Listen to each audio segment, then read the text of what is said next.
Bueno, buenas tardes. De nuevo yo le voy a explicar el precio CIF de Rotterdam de la... esa era en el año 19, me equivoqué de década. Bueno, estoy acá para presentar a mi amigo Marcelo Elizondo. Él es máster en Ciencias Económicas, tiene una consultora que se llama DNI, después voy a explicar por qué. Preside el Institute of Chamber of Commerce. Nótese que hablo el piamonglés muy bien. Fue director, y de ahí lo conocí yo, y me acuerdo que sigo su trayectoria desde ahí, de la Fundación Exportar entre el 2002 y el 2010, y él me dijo a mí que va a hablar de nuevas condiciones internacionales para el comercio agropecuario, título que, como ustedes ven, no coinciden con el que hay acá. Así que seguramente va a dar 2 conferencias, o 2 en una. Marcelo, todo tuyo.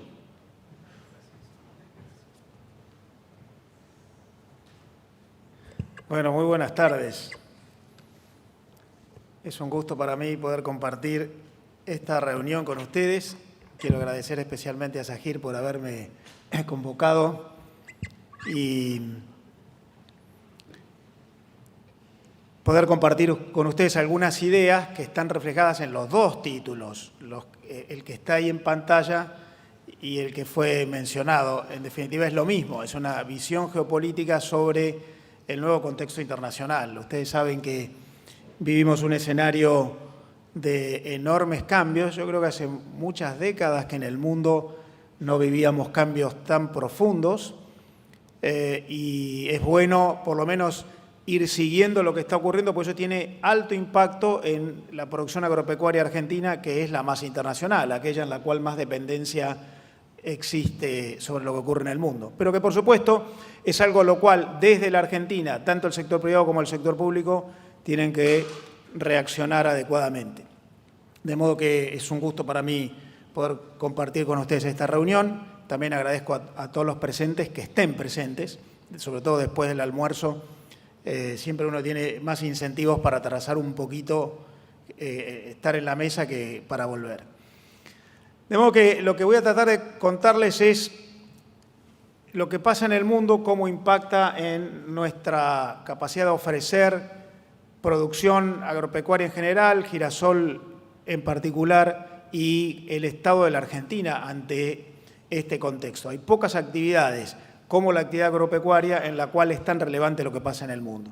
O sea, la Argentina exporta unos 80.000 millones de dólares por año, el año pasado un poquito menos, este año un poquito más, y casi el 70% de eso se envía al exterior.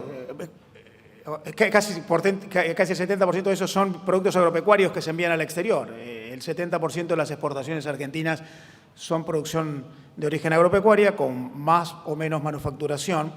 Por lo tanto, no hay ninguna otra actividad productiva en la Argentina en la cual lo que ocurre en el mundo sea tan significativo. De modo que lo primero que quiero plantear es, bueno, como les decía, el mundo está ante un escenario de cambios múltiples. Y cuando uno tiene un escenario de cambios múltiples, eso modifica la matriz de producción, trabajo, inversión y comercio en el planeta. No es solamente, bueno, suben los precios por la guerra en Ucrania, bajarán los precios si sube la tasa de interés en la Reserva Federal, tenemos algún problema en las cadenas de abastecimiento o hay alguna disputa geopolítica por allí. Hay un conjunto de cambios muy profundos que yo lo resumo en estos 7, de los cuales voy a profundizar los primeros 6, porque el último da para una charla todavía más contundente. Pero voy a tratar de desarrollar en adelante los primeros 6 puntos. El primero es la globalización pervive. Eso de que volvemos a un mundo de nacionalismos económicos no es lo que está viéndose. Segundo, hay una revolución tecnológica muy profunda y además permanente que se retroalimenta. Tercero, es un mundo en el cual están prevaleciendo las grandes empresas que disrumpen y generan las condiciones. Ya no es un mundo en el cual las condiciones las generan las regulaciones políticas. Las disrupciones las generan los liderazgos empresariales. Cuarto, hay una creciente elevación de condiciones de calidad para competir. Nosotros producimos en el agro, queremos ir al mundo, preparémonos para un mundo en el cual las condiciones de calidad, de seguridad, ambientales, sanitarias, técnicas, son crecientes y eso condiciona nuestra capacidad productiva. Y luego los últimos dos puntos son, hay una creciente influencia de la geopolítica en los negocios. Bueno, esta cadena lo sabe muy bien por la relevancia de Ucrania y Rusia en el rubro. Y finalmente el sexto de los 7 sobre los cuales voy a hablar es todo esto está produciendo una gran inestabilidad en cotizaciones, precios, tipos de cambio y condiciones generales. Empiezo por lo primero. Yo les decía, la globalización es resiliente. Ustedes vieron que hace algunos años, primero porque ocurrió el Brexit, después porque ganó Donald Trump en los Estados Unidos, después porque emergió la derecha en algunos países europeos como Francia, apareció la sensación de que, bueno, va a haber una retracción del comercio internacional y un refortalecimiento del nacionalismo económico.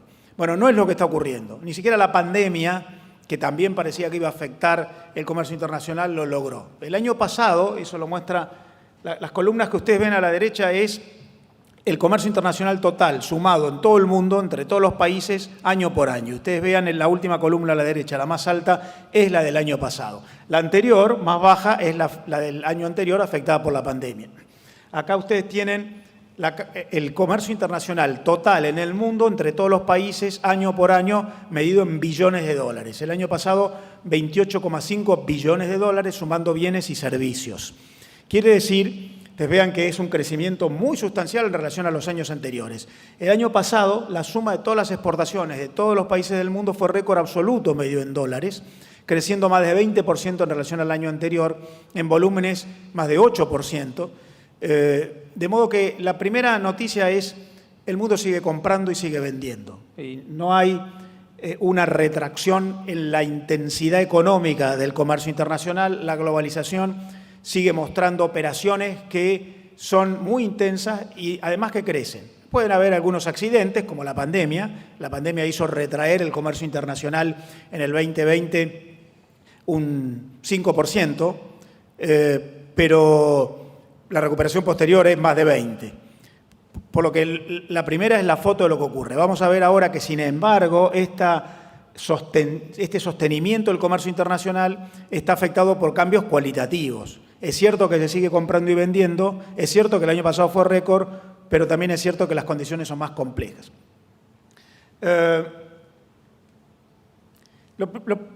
Lo primero en relación a esa mayor complejidad que yo diría es, se está viendo en el comercio internacional una modificación de el modo en el cual los distintos sectores se involucran. Está cada vez más confundido en el sentido de superpuesto, fusión, la industria con el agro, los servicios con la manufacturación, lo físico con lo intangible. Para competir uno tiene cada vez más que generar una oferta integrada en la que a la producción agropecuaria hay que agregarle servicios, a la reacción en el corto plazo hay que incorporarle el análisis del largo plazo.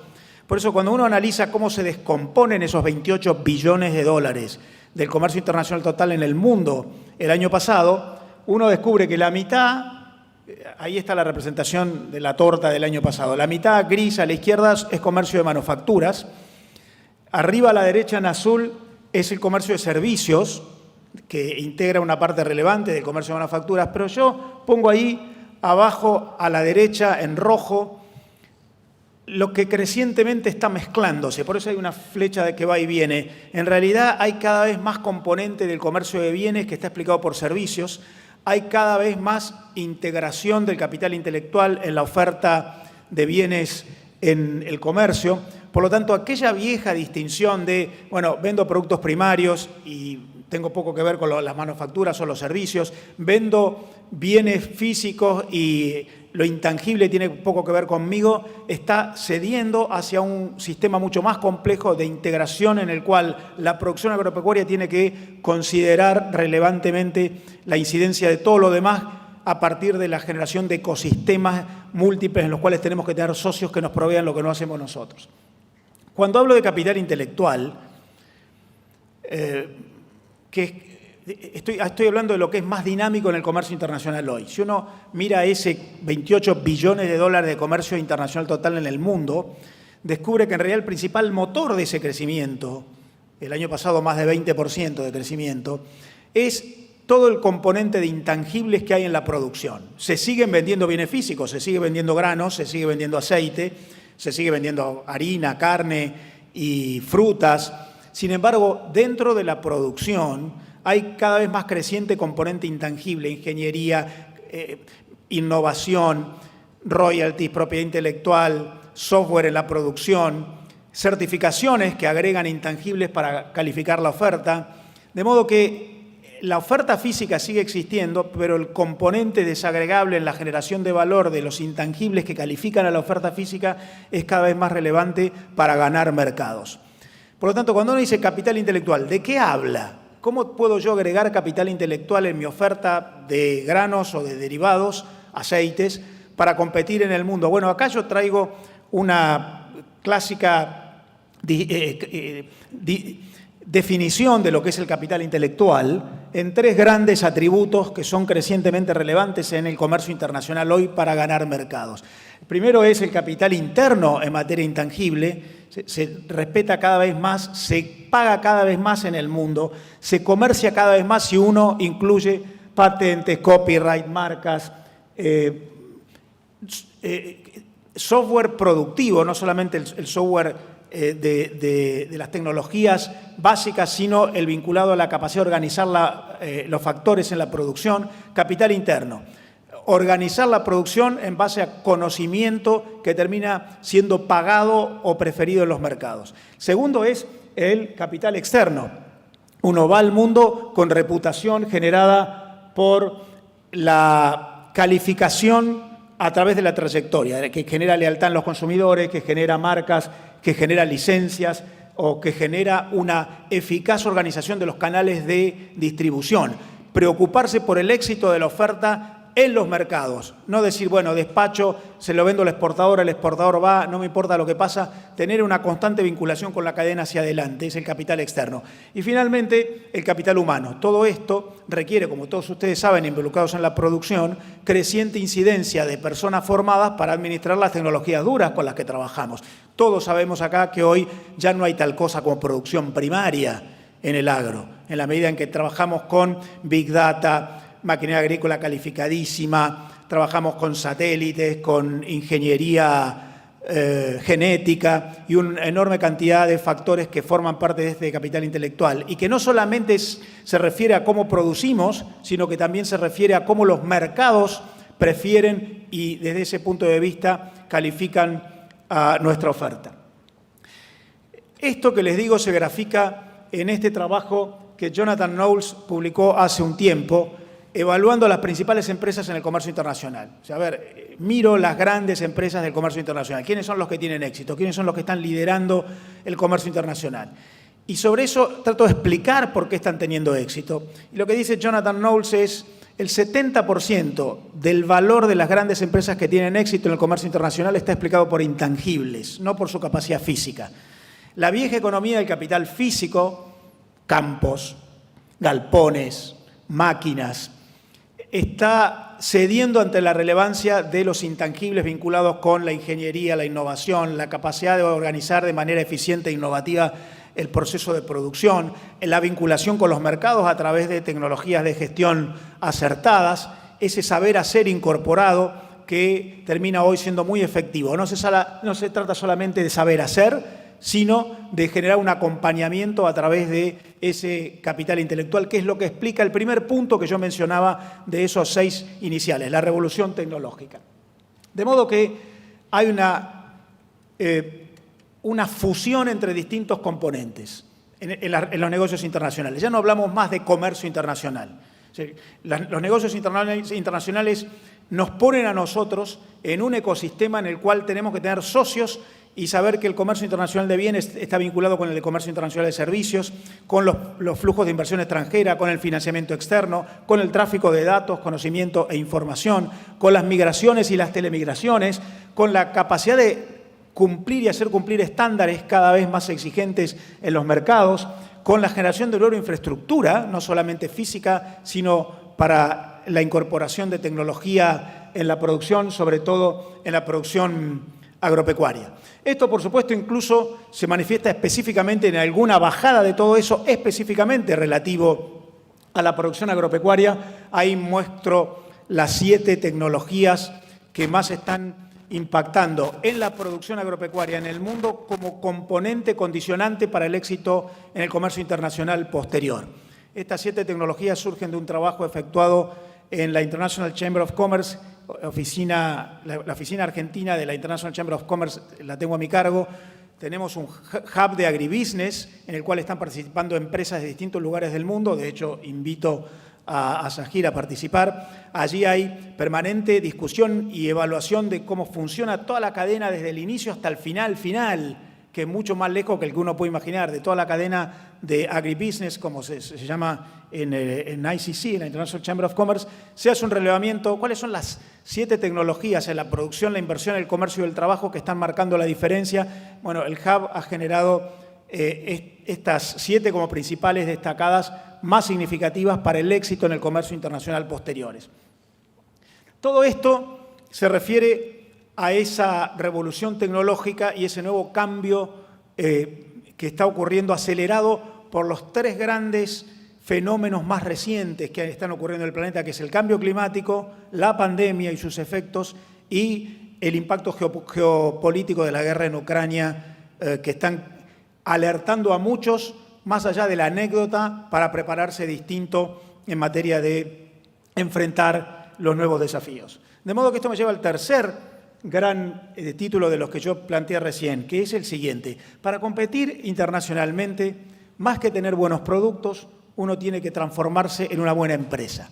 El mundo privilegia más a la capacidad de la cadena de valor de organizarse con empresas con atributos competitivos que a la calidad de un producto en sí. Es cierto que el producto bien hecho, bien calificado, la Argentina en eso es maestra, es un requisito, pero no es suficiente. El mundo privilegia más las empresas que los productos y las empresas asociadas en ecosistemas, vínculos, alianzas en las cuales hay inversión, financiamiento, tecnología, gestión, generación de reputación, arquitecturas vinculares. De hecho, los grandes adelantos que están ocurriendo hoy para competir internacionalmente en los agronegocios en el mundo están generados sobre todo por la producción y no tanto por los sectores públicos o tercer sector. Esto lo traigo de un trabajo que ha hecho al respecto la Unión Europea, que releva que el 70% de toda la inversión en investigación y desarrollo en el mundo está generado por las empresas privadas y solo el 30% restante por los otros 3 sectores, el sector público, el sistema educativo y las ONG. De modo que lo que estamos viendo es lo anterior, un tremendo cambio tecnológico que impacta sobremanera en el modo en el que se produce, se invierte y se comercia en los agronegocios, pero donde la gran innovación está viniendo por la actividad privada a través de las empresas o de organizaciones como Asagir o como tantas otras que hay en la Argentina en la generación de conocimiento en tecnologías duras y en tecnologías blandas, que es este nuevo modo de organizar la producción. Esto que parece muy productivo, en realidad tiene alto impacto comercial. El mundo privilegia esto en la medida en que la información permite conocer toda la trayectoria productiva y genera una mejor capacidad de competir internacionalmente para los que están adecuándose a este régimen. La producción, la inversión, el comercio ya no están separados, forman parte de un ecosistema vincular en el cual además hay que tener socios. Open Innovation, llaman en los Estados Unidos.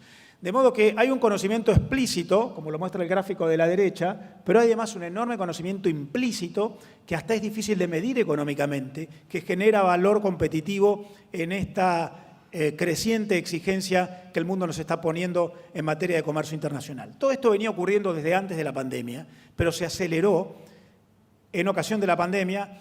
La pandemia es como que ha impactado en una enorme cantidad de procesos, sobre todo en términos de requisitos, estándares y condiciones de calidad. Este gráfico marca lo que yo les mencionaba en términos de Open Innovation.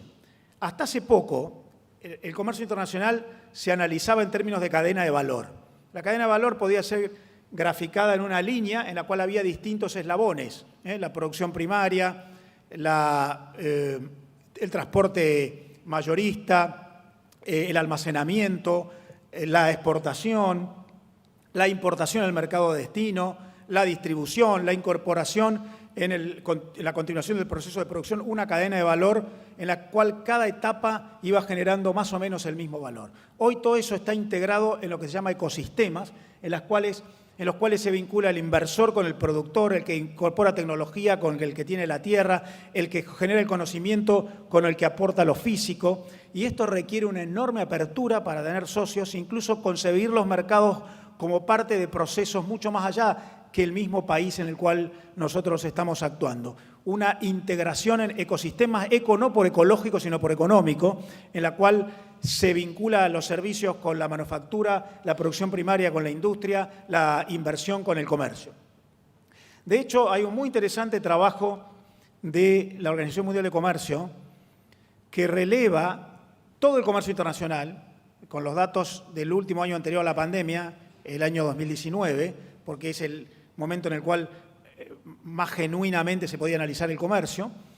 Y lo que descubre la OMC es que de todo lo que se comercia en el mundo, en materia de bienes físicos específicamente, el 45%, lo refleja este gráfico que es de más difícil lectura y se los simplifico, dice la OMC, el 45% de todo el comercio mundial son exportaciones indirectas. ¿Qué quiere decir indirectas? Que en realidad el que exporta no es el que produjo, el valor no lo genera el exportador, el valor lo genera el productor anterior. De modo que hay toda una concepción nueva en materia de comercio internacional, sabiendo que el mayor porcentaje en la generación de valor está antes que la exportación, y ahí hay una visión integrada del proceso y una generación de estos ecosistemas sistémicos en los cuales el mundo está desarrollando una visión más profunda y con una inteligencia mayor para entender el rol de cada uno. Por lo tanto, es exportador hasta el que no exporta. Y debe respetar las condiciones internacionales para tener éxito hasta el que no exporta, pero es un abastecedor del exportador. El 45% de las exportaciones no son exportaciones de los exportadores, sino de los que están antes en las cadenas, dice la OMC. Este me lleva a que, como les dije antes, este ya es el cuarto punto de los 6 que les mencionaba, el mundo no ha retrocedido en materia de volumen de negocios, 28 billones de dólares, pero sí está siendo más complejo esos negocios. Y si, como yo les decía en el punto anterior, hay que comportarse como exportadores, aun cuando no sea el exportador uno mismo, sino el productor, ahí hay creciente relevancia de los nuevos estándares, requisitos y exigencias técnicas para tener éxito en los mercados. El mundo va hacia más complejidad. El mundo va hacia una complejidad creciente. Una de esas complejidades son las exigencias en materia de requisitos de calidad. Estuve durante 10 días, hasta ayer, en la Universidad de Harvard, en un programa en el cual discutíamos las condiciones de desarrollo de capital humano para el comercio internacional.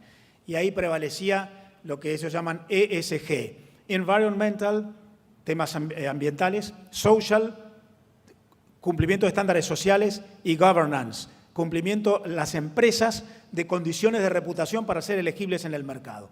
Que resumen esto que les estoy mostrando acá. Esto es un gráfico que tomo de un trabajo que hizo el ITC en Suiza, que en realidad muestra la creciente relevancia de los estándares y exigencias no arancelarios en el mundo para tener éxito. Estándares vinculados con el producto, los de arriba, o vinculados con la empresa, los de abajo. El mundo nos exigirá cada vez más estándares sanitarios, ambientales, de seguridad, técnicos o incluso de comportamiento de las propias empresas en relación con el ambiente, con el escenario social, con los demás miembros de la cadena o en términos de el propio cumplimiento de pautas éticas de parte de los actores. Esto se viene y se acelera y tendremos más éxito de participar en esos ecosistemas o menos según estemos en condiciones de ir cumpliendo con todo este creciente escenario de requisitos. El mundo está cambiando el paradigma. Del viejo paradigma de la eficiencia y el menor costo, estamos pasando al paradigma de la calidad y el mayor valor.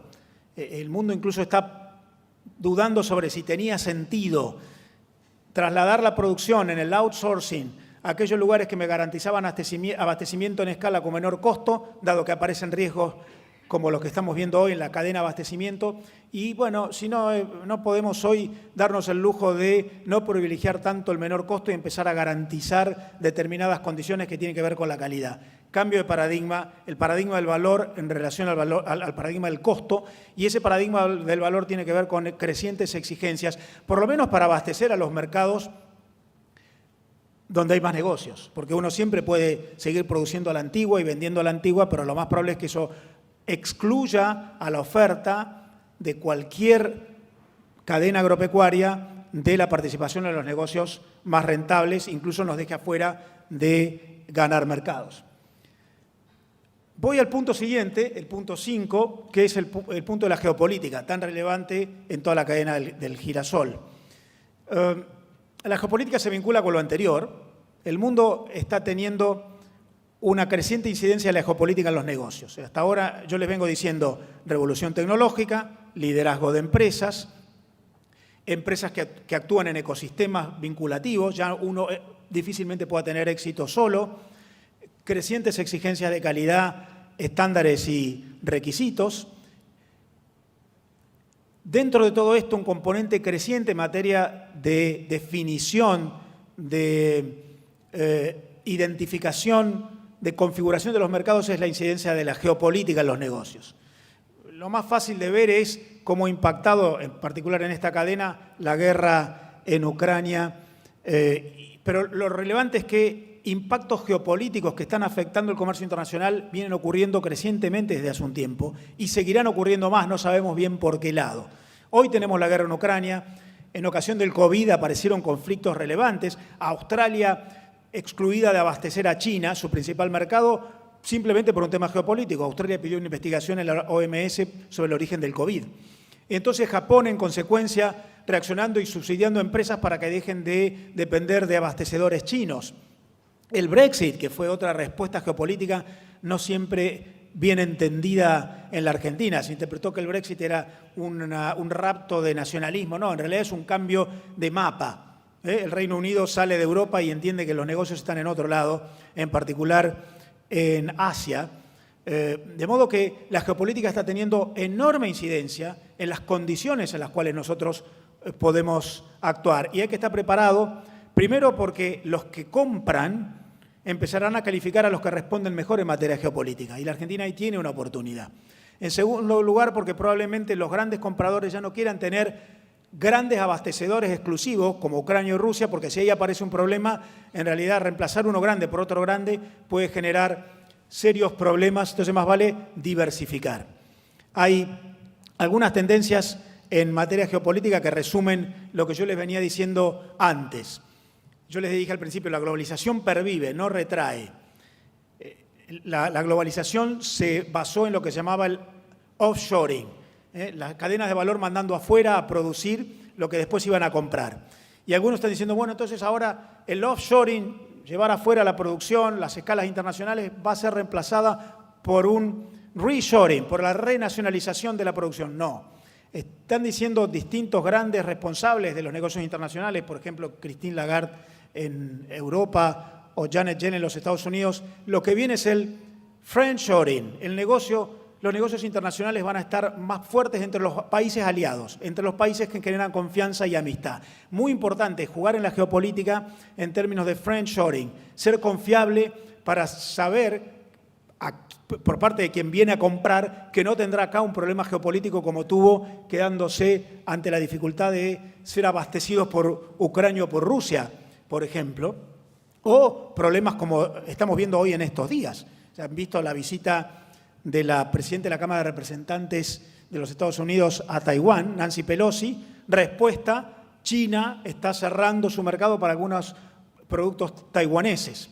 Lo mismo está ocurriendo en Asia en muchos planos. Está ocurriendo, por ejemplo, con Corea del Sur. De modo que, atención, es importante leer el mapa geopolítico para elegir mercados. Es importante como país jugar bien a la geopolítica para ser elegible y poder participar en un escenario de incidencia creciente de la política. Esto no es menor y para eso es muy significativo celebrar acuerdos, alianzas internacionales como país. A la izquierda arriba ustedes están viendo la cantidad de acuerdos, de alianzas internacionales económicas que existen en el mundo, lo que comúnmente conocemos como tratados de libre comercio. Ustedes vean en la línea negra arriba que sube la cantidad de acuerdos de libre comercio vigentes registrados en la OMC, 350 hoy en el mundo, más de la mitad firmados en los últimos años desde que empezó el siglo. El mundo privilegia el comercio entre socios, friendshoring, no es reshoring, es friendshoring. De modo que es muy importante generar alianzas para ser elegible en este nuevo escenario en el cual el paradigma es el valor y no necesariamente el costo. Vean a la derecha, marca ese gráfico el creciente porcentaje de todo el comercio mundial sumado que ocurre entre países que han generado acuerdos de apertura recíproca. El 60% de todo el comercio internacional total en el mundo ocurre entre países que generan acuerdos de libre comercio entre sí. Es cada vez más difícil comerciar cuando uno está fuera de estas alianzas. Solo el 15% de las exportaciones argentinas se dirige a mercados con los cuales tenemos preferencia. En el mundo es el 60%. Ayer hablaba con la embajadora británica en una recepción, me decía el objetivo del Reino Unido es el 80%. Nosotros estamos en el 15%. La geopolítica nos manda a acompañar lo que pasa ahí arriba a la izquierda, generar cada vez más acuerdos porque no solamente tendremos reducción de aranceles, sino tendremos el beneficio del friendshoring, que hoy es tan relevante como la reducción de costos. Y en los acuerdos comerciales internacionales, como marca abajo a la izquierda del gráfico, ya no hablan solamente de reducción de aranceles, sino de coaliciones regulatorias en las cuales estas condiciones sanitarias, ambientales, técnicas, de seguridad, son cada vez más relevantes. Coaliciones regulatorias en las cuales aparecen las reglas en base a las cuales el agro produce y comercia. De modo que la globalización está cambiando sustancialmente con una reglobalización más intensa en los componentes más calificados, con un poco de crujimiento en la globalización convencional, donde aparecen problemas de logística, de puertos, de buques, y probablemente sí con una menor intensidad en lo más básico, que es la mera manufacturación física, a donde allí a lo mejor ocurre una retracción, pero el valor se genera arriba, a donde hay una reglobalización en la medida en que uno compite cumpliendo con condiciones que son crecientes. La moraleja es, tenemos que producir cumpliendo muchos de los crecientes requisitos exigentes en el mundo para poder ir abasteciendo con mayor intensidad. El último punto que yo les decía es inestabilidad. Prepararse para la inestabilidad. Subirán precios, bajarán precios, cotizaciones, tipos de cambios relativos. Este es el gráfico del Fondo Monetario Internacional que muestra la inestabilidad internacional. Miren cómo crece al final con motivo de la guerra. De modo que, y para ir concluyendo, lo que yo creo que ocurre para nosotros desde la Argentina es hay que entender el mundo que está creciendo en intensidad comercial, pero también en exigencias. Y eso no es solo para el que exporta, sino también para el que produce. Exportaciones indirectas.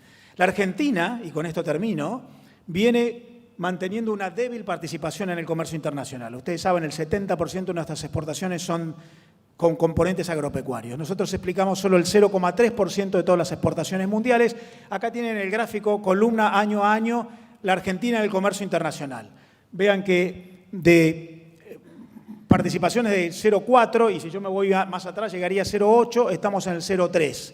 De modo que lo más probable que esté ocurriendo es que hay un desacople en relación a las exigencias internacionales que nos están dejando afuera y que nos llevan, y esto es lo último que les digo, a una necesidad de una agenda intensa en la que nos involucremos todos. Yo lo dibujo en este gráfico que heredo de Roger Kaufman, dice grandes 4 capítulos hacia adelante. El de abajo es el que le corresponde a la actividad privada, a la cadena productiva, el de la microeconomía, cumplir con crecientes exigencias, inversión y respeto de esta evolución tecnológica. A la izquierda, arriba, a la izquierda, a nivel macro, la Argentina tiene que poner en orden su macroeconomía y sus regulaciones. A la derecha, a nivel mesoeconómico, hay que generar esas alianzas, esos ecosistemas, esas redes, solos no podemos más, hay que trabajar horizontalmente. Y arriba, a nivel mesoeconómico, a nivel metaeconómico, que es básicamente la generación de toda una concepción integral, no solamente de algunas regulaciones o del sector productivo, una formación de valores integrales que nos permita competir en un mundo de creciente exigencia y condiciones cualitativas. Muchas gracias.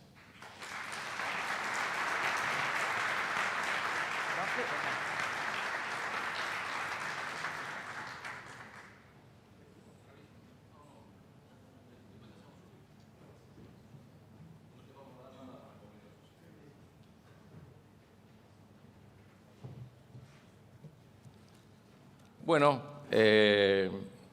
maravilloso, Marcelo, te felicito, la verdad, un gusto. Bueno, aparte que hemos aprendido un montón en media hora.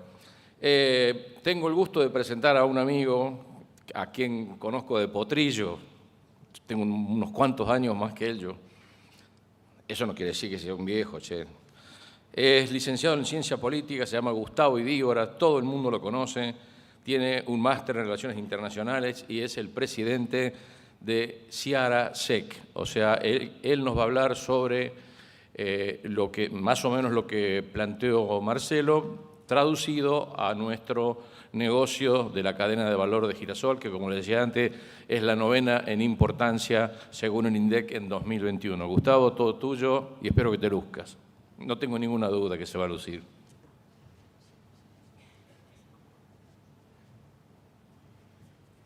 Bueno, buenas tardes a todos. En primer lugar, muchas gracias a Zahir por la invitación.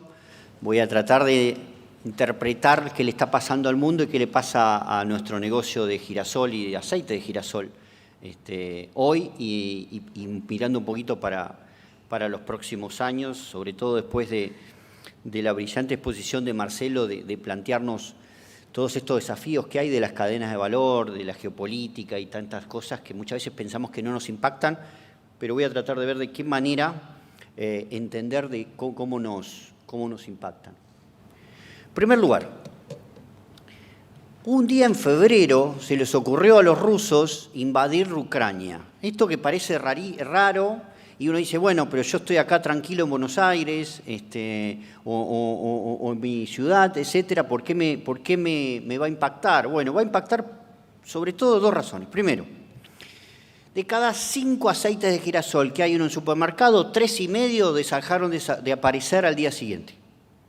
El 75% de los aceites de girasol dejaron de ser comercializados de un día para el otro. Primera razón. Segundo, los fertilizantes aumentaron 40 o 50%. No es que el importador lo vendió al MEP, sino que aumentaron al valor del MEP. Por una simple razón. Estos países son los grandes proveedores. Entonces, y así sucesivamente, el gas, no solo el suministro de los rusos a los europeos, sino cuál es el precio del gas en el mercado mundial, está determinado porque decidieron 2 potencias agrícolas y energéticas entrar en guerra. Eso nos impacta cotidianamente en toda nuestra vida, pero además nos lleva a un fuerte impacto en el negocio y en la cadena de valor del aceite de girasol. Allá por febrero, parece muchísimo tiempo ya en nuestro país, porque somos tan volátiles que de una semana a otra cambian mucho las condiciones, allá por febrero, lamentablemente, nos tocó sentarnos una vez más con la Secretaría de Comercio a ver cómo ellos nos forzaban a reeditar el fideicomiso aceitero, como condición para que las empresas abastecedoras de alimentos en Argentina pudieran seguir abasteciendo, produciendo, o las exportadoras pudieran seguir exportando. Bien, nos fuimos un viernes de febrero con una serie de propuestas, cuál era el piso de precio base con el cual había que a partir de ese momento los exportadores subsidiar a los abastecedores. Y fíjense que estábamos en $1.300. El lunes siguiente el precio era $2.350. El fideicomiso perdió $60 millones un fin de semana, antes de haber arrancado para esto. ¿Qué implica eso? La estructura de costo de toda la cadena de girasol perdió $60 millones. Y esto no es que vino un secretario de Comercio caprichosamente. Hubo un impacto de inicio de guerra que generó un efecto fenomenal sobre una norma o una regulación en el mercado. Bien, estas situaciones casi nunca suceden en los mercados internacionales. Estos grandes picos, vemos siempre por cuestiones de mercado climático, por cuestiones de determinada oferta y demanda, los vaivenes que puedan tener, pero nunca situaciones tan excepcionales de esa naturaleza que uno de un día para el otro se levanta y encuentra $1.000 más en el precio de un producto.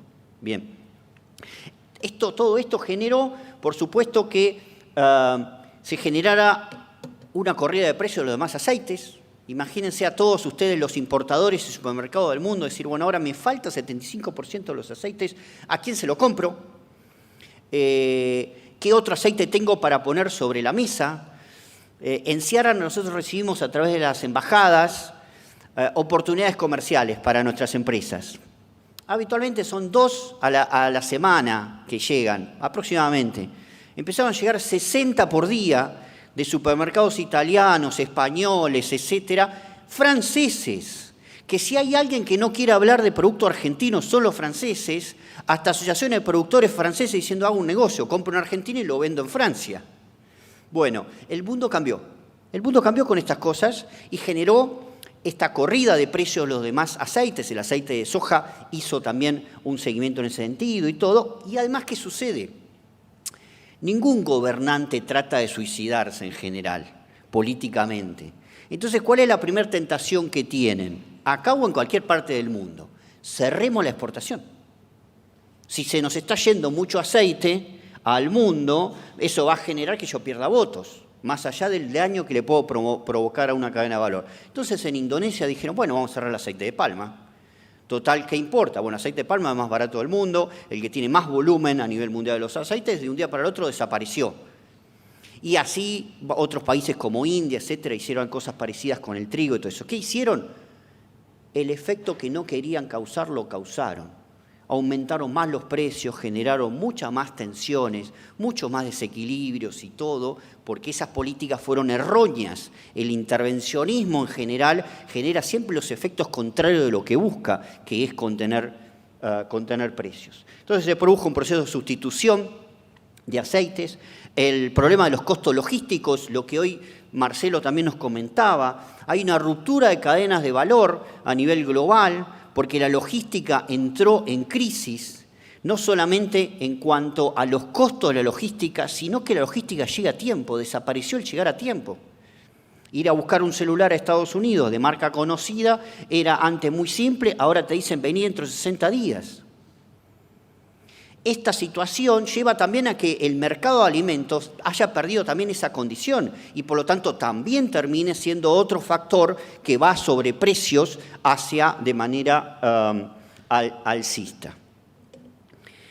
Este escenario generó en términos puntuales, primero, una reducción sustancial de las exportaciones de Ucrania, de aceite de girasol. Ustedes saben que es el líder internacional, muy fuerte, cayó más de la mitad de su participación en el mercado mundial. Hace un mes atrás aproximadamente, en una reunión que estábamos en Reino Unido, le preguntaba al viceministro de Agricultura de Ucrania cómo estaba la situación de la logística de ellos, mucho antes de este acuerdo transitorio de salida del Mar Negro que hicieron hace unos días atrás. Y él decía, mirá, por barco, por los puertos de Mar Negro, habitualmente por mes tenemos 5 millones de toneladas entre granos y aceites que exportamos. Por tierra, 320.000 toneladas. Pero además no es que podemos crecer, llegamos al máximo, porque nunca nos pusimos a ver que los polacos tienen un sistema ferroviario diferente al nuestro. Entonces el tren nuestro no puede seguir por las vías polacas y las rutas tampoco están en condiciones como para absorber todo el stock que tenemos dentro de los almacenado justamente en las zonas portuarias, además el riesgo bélico de transportarlos. Entonces esta situación, que empezó muy fuerte en los primeros meses, ahora de a poco ha ido fluyendo, por eso vemos una situación de precios diferente en el mercado empezó a relajarse, a buscar opciones, a diversificar ofertas de aceite, pero queda claro que los precios históricos de campaña que tuvimos en los últimos 10 años, de los $1.000, nos fuimos a 2.500 y ahora de a poco estamos volviendo a una nueva meseta en los $1.300. ¿Qué pasó con la Argentina en este contexto? Bueno, más allá que nos hicieron sufrir las autoridades en ese momento de la Secretaría de Comercio, Ministerio de Economía, etcétera, etcétera, para el fideicomiso, cuánto valía el fideicomiso, cuánto nos va a salir, etcétera, etcétera. Argentina, en el primer semestre de este año, el producto número 1 en crecimiento de exportaciones de todo el país es el aceite de girasol. O un crecimiento jamás visto en posicionamiento, particularmente por una cuestión de valor. Pero también hemos crecido en volumen, es decir, hoy, en todas las curvas de crecimiento que tenemos de todos los productos, el aceite de girasol está liderando el proceso de crecimiento y desarrollo exportador de la Argentina. Por lo tanto, no perdimos una oportunidad, pero podríamos haber ganado una oportunidad mucho más grande. ¿Por qué razón? Porque lamentablemente no estábamos, y creo que todavía nos falta trabajar, como cadena de valor, preparados para dar una respuesta de esta naturaleza. Ustedes saben que uno de los principales países consumidores de aceite, que importan aceite, es la India. Y que Argentina es un gran proveedor de aceite de soja. Cada vez que vamos a la India, le queremos vender aceite de girasol. Y ellos dicen, bueno, vamos a discutirlo, vamos a ver las condiciones, precios, tienen alguna duda de la calidad por un incidente que sucedió alguna vez en la historia que quedó registrado en sus mentes. Pero apenas sucedió este conflicto, fueron los primeros que nos llamaron. Conocen la logística, conocen a los exportadores, etcétera. No tuvimos posibilidad de respuesta. Es decir, no solamente podíamos haber crecido muchísimo más de lo que hemos crecido si hubiéramos tenido una cadena de valor que hubiese apostado a ese crecimiento. Bien, de todas maneras, el sector de girasol en Argentina en el primer semestre ha sido el que ha liderado todo este proceso. Pero se viene justamente una reacción, por lo menos así lo marcan las estimaciones que todos tienen, incluyendo a SAGIR, de un crecimiento en el área de girasol del 25%. Creo que ese crecimiento está hoy tal vez menor de la demanda potencial que tenemos en los mercados compradores, por una razón que dijo Marcelo recién. Hasta ahora, los compradores evaluaban el riesgo logístico, las cuestiones de precio, el conocimiento del exportador. Hoy evalúan si vivís en una zona de conflicto bélico o no. El riesgo político argentino quedó mucho más abajo que vivir en una zona de conflicto bélico. En muchas entrevistas yo digo, Argentina parece ahora una Suiza agrícola, nos ven lindo, interesante, nos escuchan, nos dan bolilla. Hasta hace unos meses atrás no existíamos. Ucrania era lo mejor, Rusia y muchos otros países que iban a seguir creciendo. Hoy, por una situación excepcional y lamentable, por supuesto, empezamos a recuperar un espacio de confianza, credibilidad y reputación. Entonces ese crecimiento nos va a posicionar mejor, pero podríamos crecer mucho más en los próximos años. Porque claramente si hay algo que no vamos a tener, es un riesgo bélico en nuestra región. Podemos tener crisis macroeconómicas, tipos de cambio distintos, inflación, etcétera, pero los productores argentinos van a seguir siendo muy eficientes, la industria de insumo y tecnología va a proveer el mejor producto posible y la industria aceitera y exportadora va a estar al lado para seguir creciendo y buscando mercados. Todos estos flujos generaron justamente algún tipo de desvío de productos. Los ucranianos intentaron mantener a su cliente cautivo, que es la Unión Europea, y la Unión Europea hizo el esfuerzo para mantenerlos. Por supuesto que los europeos que pudieron comprar aceite de girasol ucraniano lo compraron a un precio un poco más barato que las condiciones normales porque, bueno, le garantizaron alguna salida logística y entonces tenían que tener algún tipo de premio. Eso llevó también a una caída en los precios que hubo, pero el resto del mundo quedó con una demanda insatisfecha y es ahí donde tiene Argentina una posibilidad. Tercero, los rusos sí crecieron. Porque, ¿qué sucede acá? Va un presidente de un país y dice, yo voy a fijarle sanciones comerciales a Rusia. Pero se da vuelta y le dice a los supermercados, si ustedes necesitan comprar de Rusia, no hay problema.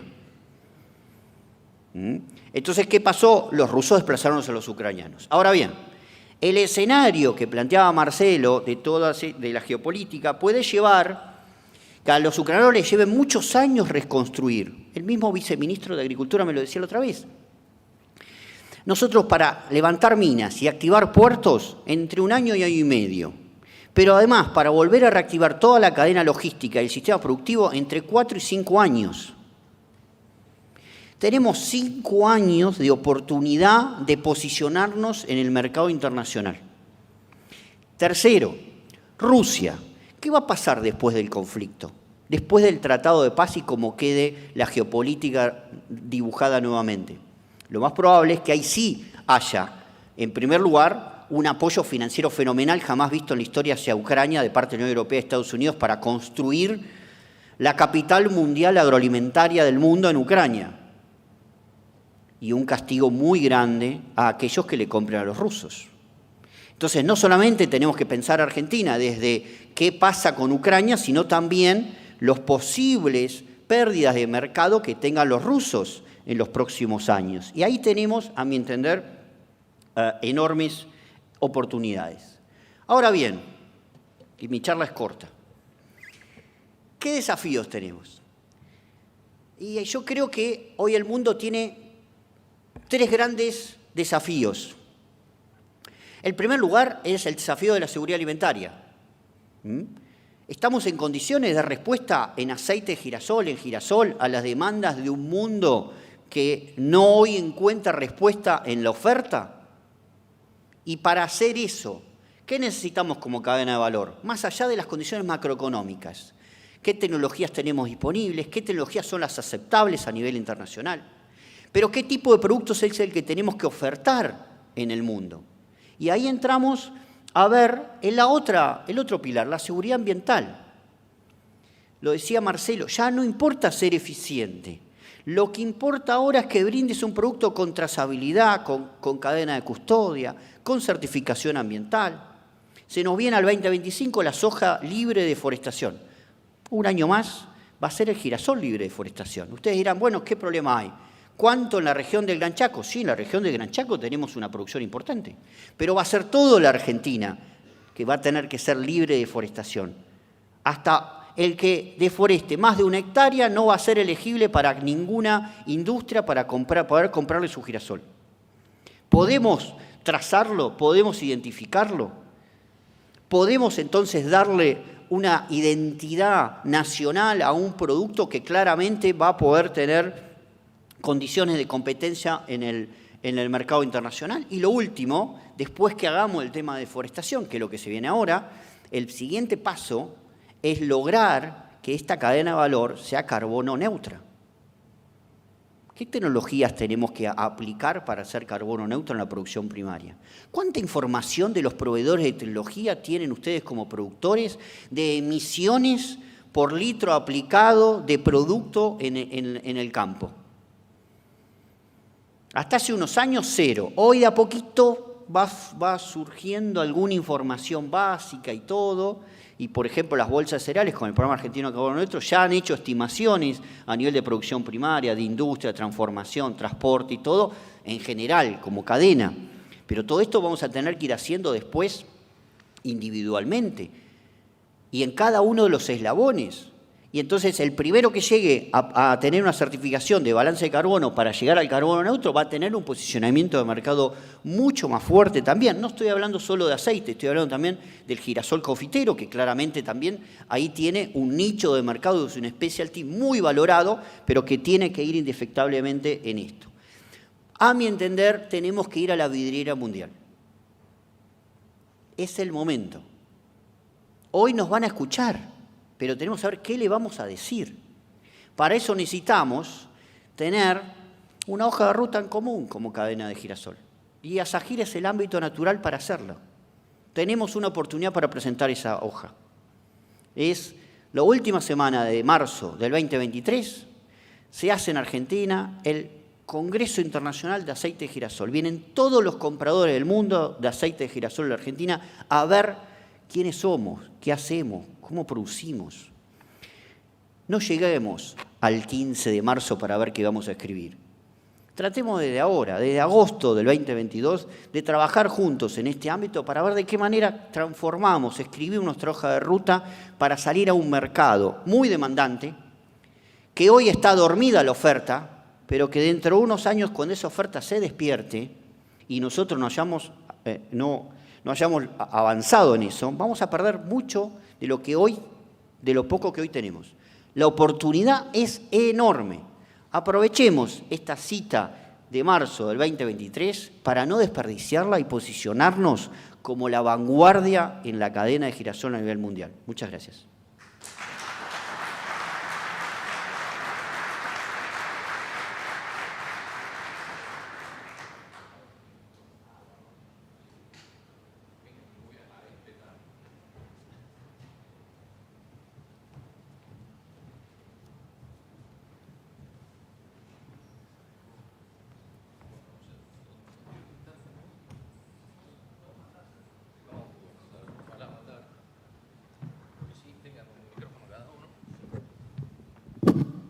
Bueno, hay dos preguntas que han llegado de la audiencia. Una para Marcelo. Dice, ¿cuánto hay de exigencias de calidad y geopolítica versus medidas pararancelarias? Vimos que con la pandemia y con la guerra se flexibilizaron. ¿Cuánto y cuánto no sé hay de las dos? Hay algunas exigencias que claramente tienen que ver con un mundo más sofisticado, ambientales, sanitarias. Hay otras claramente que esconden un objetivo proteccionista. Ahora bien, la geopolítica va exigiendo determinadas condiciones, los criterios productivos también, y ante eso hay dos alternativas. O uno tiene el poder suficiente para negociar en el mundo que se desmantelen esas exigencias, o si no lo tiene, lo que tiene que hacer es cumplirlas de lo más cerca posible para tener éxito. Lo que yo digo es, el mundo está incrementando la cantidad de exigencias y tenemos las meramente productivas, que se reflejan en la trazabilidad del producto, tenemos las ambientales no solamente desde el punto de vista climático, las vinculadas con el modo en el que nos relacionamos en nuestra cadena de producción, por ejemplo, en lo social, que es cada vez más significativo, y también están las condiciones políticas. Y las condiciones políticas van a ser, después de la guerra, más duras.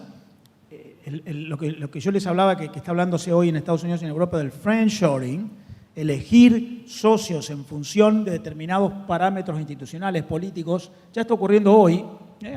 A China se le empieza a discriminar, está pasando en la Unión Europea por su no respeto a los derechos humanos o por su, en el caso de Estados Unidos, su no respeto a la propiedad intelectual. Y eso no tiene que ver solamente con la cadena de girasol o la que fuere, sino con todo el país.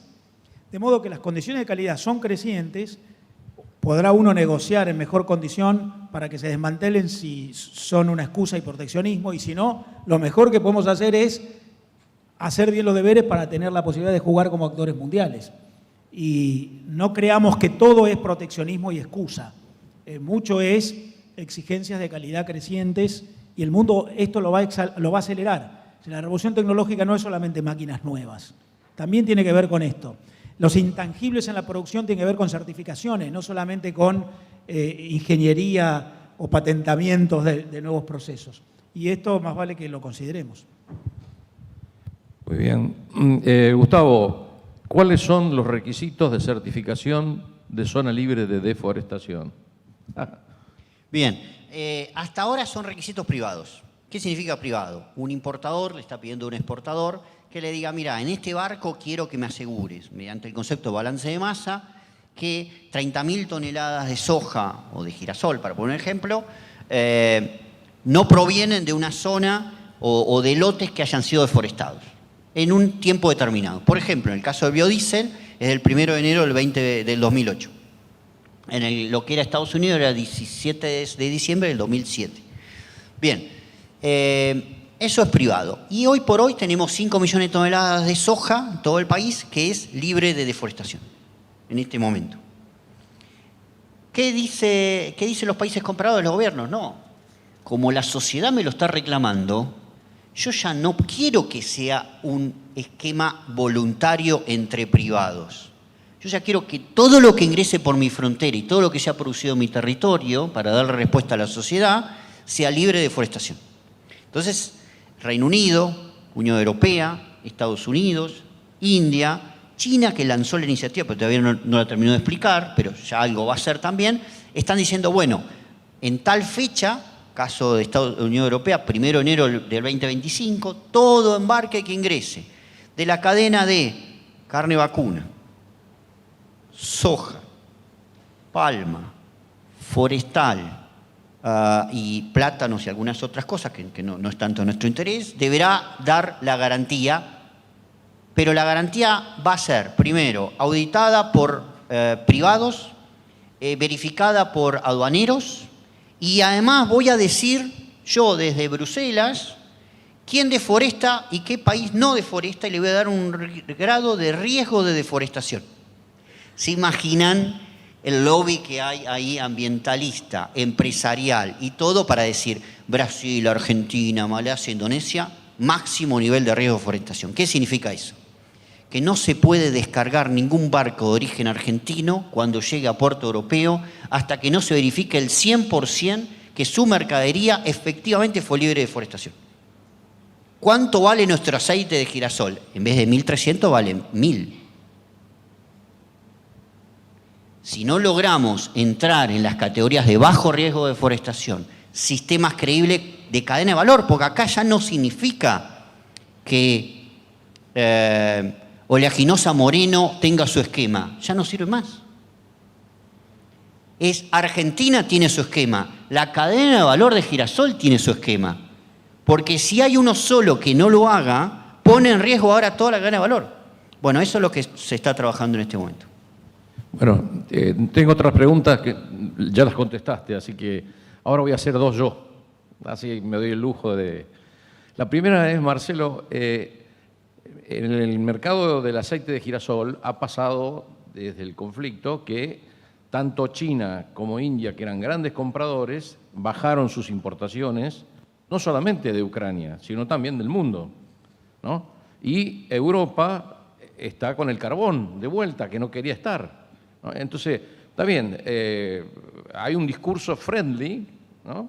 Perdón por mi piamonglés otra vez, pero la verdad lo que se ve por ahí son arañazos más que friendly. O sea, nos hacemos amigos de los amigos para pegarle más fuerte al enemigo, digamos, una cosa así, ¿no? No sé si es más o menos clara la pregunta. Está clarísimo, y si se acuerdan los 7 puntos que yo les puse al principio, el sexto era inestabilidad.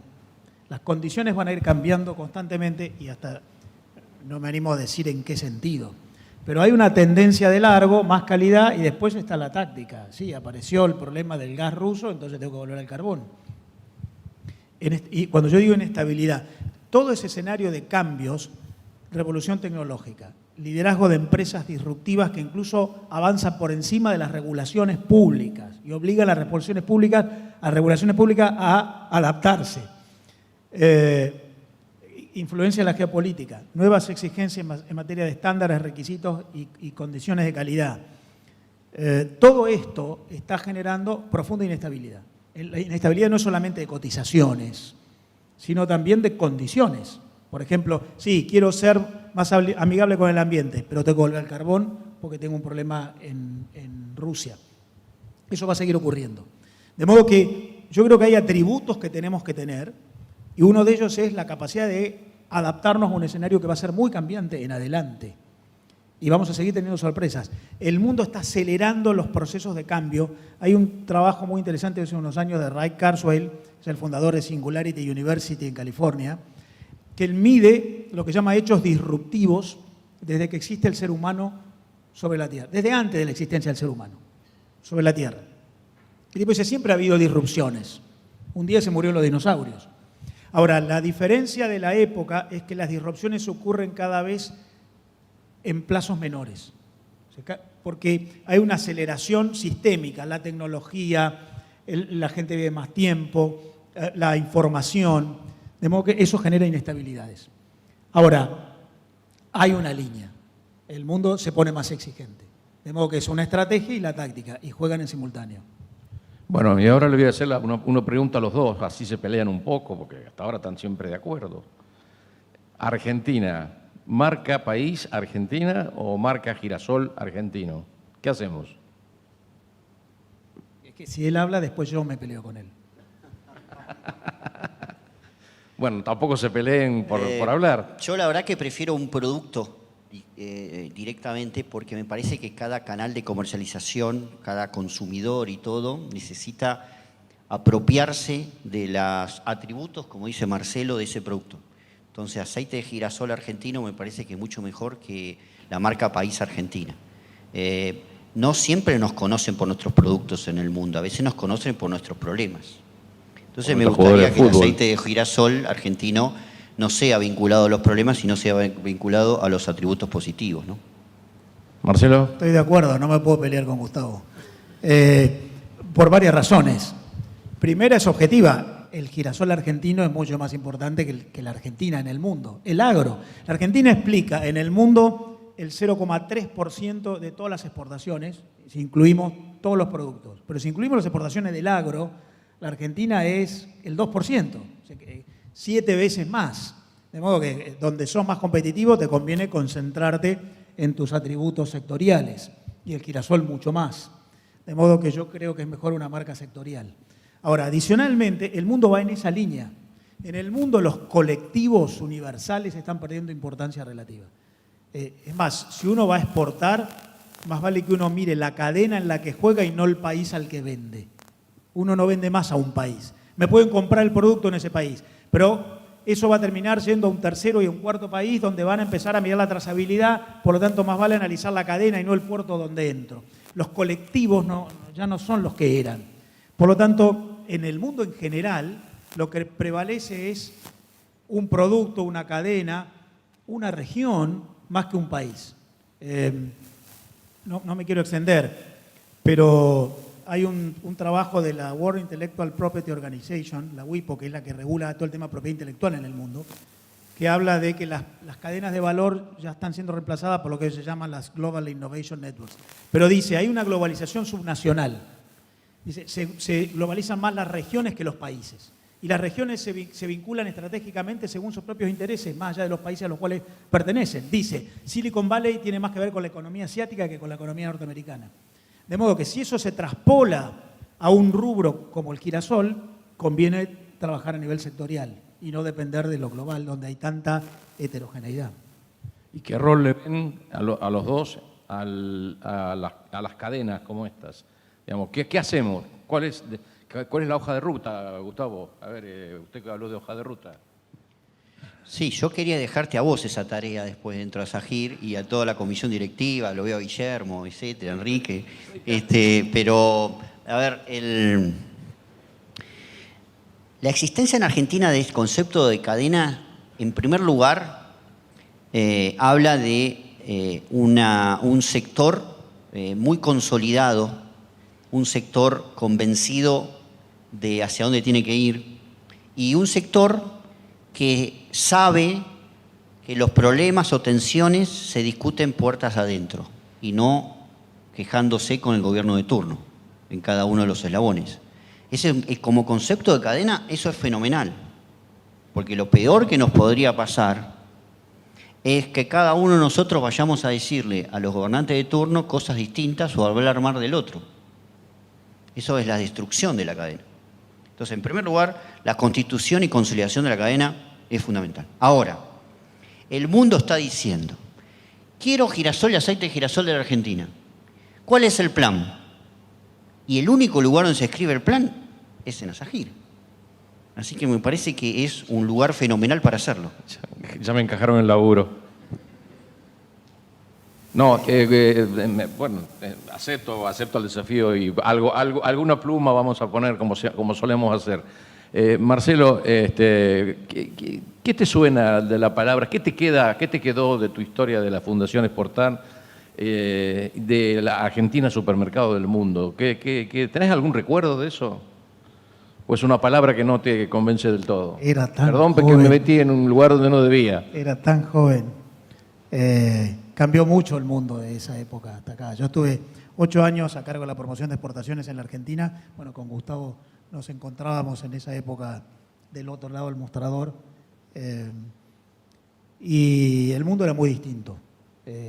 En aquella época los países promovían productos. Ahora se promueven empresas, porque detrás del producto hay toda una cantidad de intangibles que califican el producto. En aquella época era más importante los mercados que las cadenas. Hoy son más importantes las cadenas. En aquella época el producto físico hacía la diferencia. Hoy el producto físico es parte de una estrategia. A mí me gusta decir, en aquella época se vendían productos, hoy se venden prestaciones, donde vos tenés que incorporar el producto y mucho más. Y tenés que dar garantías, certezas, información. Y Gustavo se la pasó hablando del futuro, lo que viene. Te eligen más por tu capacidad de adaptarte a los requisitos que vienen que por tu historia reciente. Puedes tener una gran historia reciente, pero te van a elegir pensando en tu capacidad de adaptarte a los desafíos inmediatos. Por eso prevalecen las empresas sobre los productos. De modo que me quedó una experiencia así de trabajar mucho en ir al mundo, pero el mundo hoy, yo me fui de la Fundación Exportar a inicios del 2010, o sea, hace 12 años, 13 años, cambió mucho. Es sustancialmente distinto. Y tomando la pregunta que hiciste antes y que le hacías a Gustavo, sobre el tema de la cadena y de Asajír, uno de los cambios es ese. En el mundo, si ustedes recuerdan los 7 puntos que yo puse y dije, el último no voy a hablar de él, que es la pérdida del poder político para regular procesos económicos. En el mundo está ocurriendo eso. El poder político está siendo desbordado por los fenómenos tecnológicos, económicos, empresariales. Un modo en el cual la economía mundial está respondiendo es a través de la aparición de lo que yo llamo los espacios públicos no estatales, que son organizaciones espontáneas en las cuales los actores económicos empiezan a darse reglas para adaptarse a estos cambios. Y Asajír puede ocupar ese lugar. Hay en el mundo espacios infranacionales, incluso infranacionales pero suprafronterizos, que están empezando a ordenar a través de estrategias comunes, inversión, involucramiento de terceros. Ya nadie puede solo, tenés que involucrar tecnología, financiadores, inversores, desarrolladores de la inteligencia económica. Y hay actores que están empezando a generar, la tecnología hoy te permite Big Data, blockchain, muchísima capacidad de desarrollar tu propia estrategia generando un espacio público donde involucras a los actores, pero no estatal. Y ahí me parece que hay un rol para llevar adelante a través de Asajír y de la organización de la cadena, que insisto, no tiene que ser cadena lineal como era antes, ese es otro cambio en relación a hace 15 años. Son redes, son ecosistemas, en las cuales hasta los actores más inverosímiles, pensando en quiénes son nuestros aliados, pueden estar, deben estar. Y hay una apertura, open innovation.